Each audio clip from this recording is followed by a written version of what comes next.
сіздермен бір кейсті тез бөлісіп кетейін.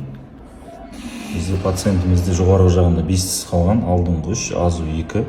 Пациентімізге 3-3-тен 6 имплант салды. Және алдыңғы тістерін кариестен емдедік. Қазір біз пациентімізге 3 тісін және имплантқа мына жаққа 5, мына жаққа 5 тісін орнатып тексеріп көрдік. Енді пациенттің тұрақты тістері дайындалады.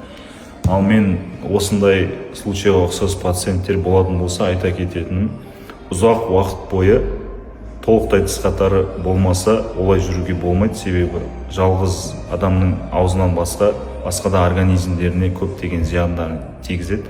Өйткені қарапайым тамақ шайналмайтын болса асқазанға нагрузка болады дегендей. Пациентіміз Қызылорда облысы Қазалы ауданынан келген. Бізде Алматының жанындағы райондардан келе алмайтын пациенттеріміз бар. Ал бұл пациентімізге біз рахметімізді айтамыз.